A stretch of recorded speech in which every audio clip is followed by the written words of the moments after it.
ভক্তরা যাতে আনন্দ পায়, এজন্য ভগবান তার বিভিন্ন উৎসব অনুষ্ঠানের মধ্যে দিয়ে তার ভক্তকে তার কাছাকাছি বা তার সন্নিকটে আনার চেষ্টা করে। তো এইরকম কতগুলো উৎসব, যে উৎসবগুলোতে ভক্ত আর ভগবান খুব কাছাকাছি চলে আসে, তার মধ্যে একটি উৎসব আপনারা পেরিয়ে চলে এসেছেন, এটি হলো রথযাত্রা।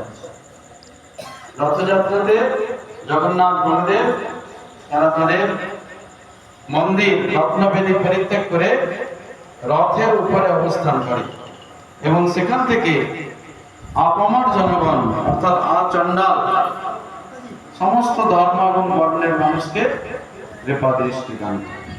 কেন? জগন্নাথ মন্দিরে সাধারণত অহিন্দুরা প্রবেশ করতে পারে না,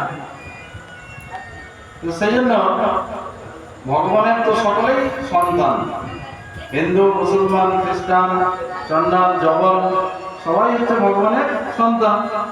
সেই জন্য ভগবান তার সন্তানদের দর্শন দেওয়ার জন্য, কৃপা করবার জন্য তিনি নিজে রত্ন সিংহাসন থেকে, তিনি নিজে মন্দির থেকে বেরিয়ে আসেন, বেরিয়ে এসে রাস্তাতে সব মানুষের সঙ্গে এক হয়ে যান। জগন্নাথ, বলদেব এবং সুভদ্রা তাদের সেই রথকে সকলে টানে, রথের উপরে জগন্নাথ, বলদেব, সুভদ্রাকে দর্শন করে এবং ভগবান তাদের প্রতি কৃপা কটাক্ষ করে, কৃপা দৃষ্টি করেন।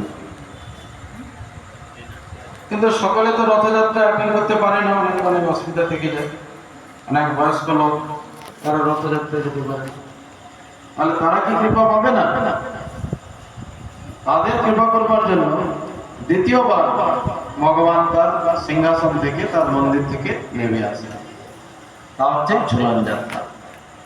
এই ঝুলন যাত্রাতে রাধা গোবিন্দ তার মন্দির থেকে, রত্ন সিংহাসন থেকে নেমে এসে ভক্তদের দ্বারা তৈরি যে অপ্রাকৃত ঝুলা, হিন্দিতে বলে ঝুলা, বাংলায় বলে দোলনা, এই দোলনাতে বসে আর ভক্তরা নানা ভাবে ভগবানকে সাজায়, ফুল দিয়ে, কুমকুম দিয়ে, পুষ্প দিয়ে, চন্দন দিয়ে, বিভিন্ন ফল দিয়ে ভগবানকে সাজায়।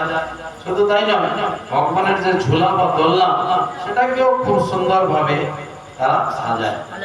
যদি আমরা এখন প্রথম বছর করেছি, আমাদের পূর্ব প্রস্তুতি খুব একটা ছিল না, 2-3 দিনের প্রস্তুতি এটা। গত বুধবারে মনে হয়েছিল যে আমরা ঝুলন করব আর এই সিংহাসন ইত্যাদি 2 দিনের মধ্যে মাত্র রেডি হয়ে আজকে আমরা ভাবছিলাম যে কোথা থেকে বিগ্রহ আনবো এবং দৈবযোগে